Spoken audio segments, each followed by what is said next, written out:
మహిళల లైంగిక ఆరోపణలు ఎదుర్కొంటున్న ప్రజ్వల్ రేవన్న ఏప్రిల్ 27వ తేదీన భారతదేశం నుంచి జర్మనీ దేశానికి పారిపోయారు. అప్పటి నుంచి కూడా కొన్ని సోషల్ మీడియాలో మహిళల వీడియోలు అన్నీ కూడా హల్చల్ కావటం, ఇటు కర్ణాటక రాష్ట్ర పోలీసులకు సంబంధించి అక్కడ మహిళలందరూ కూడా పోలీస్ స్టేషన్లో ఫిర్యాదులు చేయడం, ప్రజ్వల్ రేవన్న పైన ఆయనకు అరెస్ట్కి సంబంధించి కూడా ఇటు కర్ణాటక రాష్ట్ర ప్రభుత్వం అందరూ కూడా ఇటు చర్యలు తీసుకోవడానికి సిద్ధంగా ఉన్న నేపథ్యంలో మొత్తానికి ఒక నెల రోజుల తర్వాత ప్రజ్వల్ రేవన్న నుంచి స్పందన అయితే వచ్చింది. నేను మే 31వ తేదీన నేను కర్ణాటక రాష్ట్ర ప్రభుత్వం ఏర్పాటు చేసిన సిట్కు నేను హాజరవుతానంటూ కూడా తెలిపిన పరిస్థితి మనం చూసుకోవచ్చు. ప్రజ్వల్ రేవన్న చెప్పిన అంశాలుగా నువ్వు చూసుకున్నట్లయితే నాపైన కావాలనే కుట్రపూరితంగా రాజకీయంగా నన్ను అణగదొక్కాలని మాత్రమే ఇలాంటి పనులు చేస్తున్నారంటూ కూడా ప్రజ్వల్ రేవన్న అయితే చెప్పారు. నేను ఇటు సిట్కి నేను పూర్తిగా సహకరిస్తాను, నేను ఈ కేసులో న్యాయపరంగా నేను వెళ్తానంటూ కూడా ఇటు ప్రజ్వల్ రేవన్న చెప్పిన పరిస్థితి చూసుకోవచ్చు. మొత్తానికి ఇటు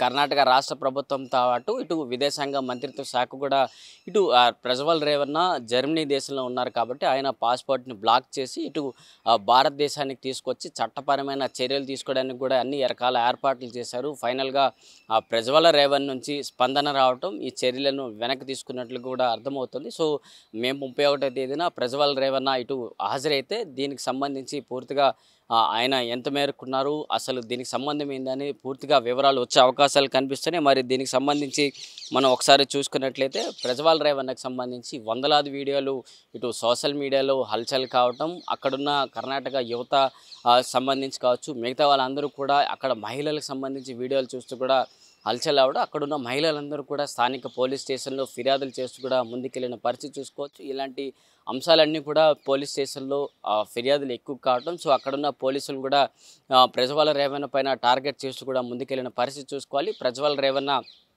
భారతదేశానికి తిరిగి వచ్చిన తర్వాత ఆయన్ను అరెస్ట్ చేసి ఇక సిట్ అధికారులకు అప్పగించడమా, లేకపోతే నేరుగా సిట్కి నేను సహకరిస్తానని చెప్పారు కాబట్టి ఆ సిట్ అధికారులతోనే తన విచారణ కొనసాగుతుందో లేదో చూడాల్సిన అంశాలు అయితే కనిపిస్తున్నాయి. దీనికి సంబంధించి ఈ మహిళల పైన ఇన్ని ఆరోపణలు వస్తున్న నేపథ్యంలో ప్రజ్వల్ రేవన్న పైన కర్ణాటక రాష్ట్ర నేతలతో పాటు ఇటు రాహుల్ గాంధీ, ప్రియాంక గాంధీ అందరూ కూడా విమర్శలు అయితే చేస్తున్నారు. ఆయనకు ఇన్ని రోజులు బయట ఇతర దేశాల్లో ఉండడానికి ఎందుకు అవకాశాలు ఇస్తున్నారంటూ కూడా విమర్శలు అయితే చేశారు. ప్రజ్వల్ రేవన్న పైన కఠిన చర్యలు తీసుకోవాలంటూ కూడా ఇటు కాంగ్రెస్ నేతలందరూ కూడా ఒక డిమాండ్ అయితే చేస్తున్నారు. దీంతో పాటు ఇప్పుడు కర్ణాటక రాష్ట్రం గురించి ఒకసారి మనం మాట్లాడుకున్నట్లయితే కర్ణాటక రాష్ట్రంలో జేడీఎస్ అలాగే బీజేపీ రెండు పార్టీలు కూడా కలిసి ఇప్పుడు లోక్సభ ఎన్నికల్లో బరిలో ఉన్నాయి. ఒకసారి మనం ఇటు ప్రజ్వల్ రేవన్న గురించి మాట్లాడాలంటే హసన్ ఎంపీగా ఉన్నారు, భారత మాజీ ప్రధాని మనవడిగా ప్రస్తుత లోక్సభ మెంబర్ ఆఫ్ పార్లమెంట్గా ఉన్నారు. ఇలాంటి వ్యక్తి ఇలాంటి ఆరోపణలు ఎదుర్కోవడం ఏ విధంగా ఉండబోతుందో చూడాల్సిన అంశాలు అయితే కనిపిస్తున్నాయి. దీనికి సంబంధించి కూడా ఇప్పుడు బీజేపీ నేతలు అమిత్ షా నుంచి కూడా ఒక సమాధానం మీద వచ్చింది, స్పందన కూడా వచ్చింది. ఎందుకంటే కూటమిలో ఉన్నా సరే మేము ఇలాంటి వ్యక్తులకి, ఇలాంటి మహిళలపైన ఆరోపణలు ఎదుర్కొంటున్న వ్యక్తులకి మేము మద్దతు ఇచ్చేది లేదు.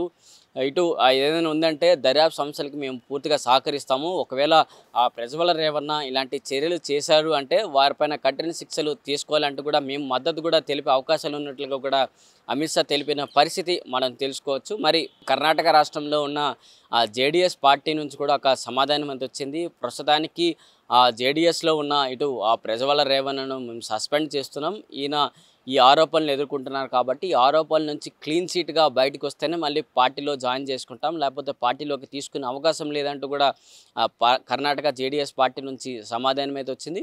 మరి మొత్తానికి జాతీయ మహిళా కమిషన్ నుంచి కూడా ఒక సమాధానం కూడా కోరినట్లు ఇటు డీజీపీకి వెళ్ళింది. ఎందుకంటే ఇంతమంది మహిళలు కర్ణాటక రాష్ట్రంలో ఒక వ్యక్తి అంటే ఒక ఎంపీగా ఉన్న వ్యక్తి పైన ఫిర్యాదులు చేయటం, వారందరికి సంబంధించి కూడా జాతీయ మహిళా కమిషన్ దృష్టిలోకి వెళ్ళడం, అసలు ఎంత మేరకు చర్యలు తీసుకుంటున్నారు అనే అంశాలతో అయితే ఇటు కర్ణాటక డీజీపీకి అయితే ఒక లేఖ రాశారు. ఆ లేఖలో కూడా ఇలాంటి అంశాలు ఉన్నాయి కాబట్టి ఏ మేరకు జరుగుతుందో ఒకసారి చూడాల్సిన అంశాలు అయితే కనిపిస్తాయి. మరి మొత్తానికి కర్ణాటక చెందిన ఇప్పుడు ప్రజ్వల్ రేవన్న మే 31వ తేదీన మధ్యాహ్నం 2 గంటలకు నేను విచారణకు హాజరవుతానంటూ కూడా తెలిపిన పరిస్థితి మనం చూసుకోవాలి. ఒక్కసారి మనం ఈ ప్రజ్వల్ రేవన్న గురించి చూసుకున్నట్లయితే ఆయనకు అంటే ఒక ఎంపీగా ఉన్న వ్యక్తి తన కంపెనీలో పనిచేసే వాళ్ళు కావచ్చు, తనకు అవసరం ఏదైనా ఇతరులకు అవకాశం ఉండి దాన్ని సంప్రదించే వాళ్ళు కావచ్చు, కావచ్చు, ఉద్యోగులు కావచ్చు, వాళ్ళందరినీ కూడా అవకాశాల కోసం మాత్రమే వాడుకున్నట్లుగా కూడా కొంత మేరకు అర్థమవుతుంది. సో, అలాంటి వారందరూ కూడా ఇప్పుడు కేసులు వేస్తూ కూడా ప్రజ్వల్ రేవణ్ణ పైన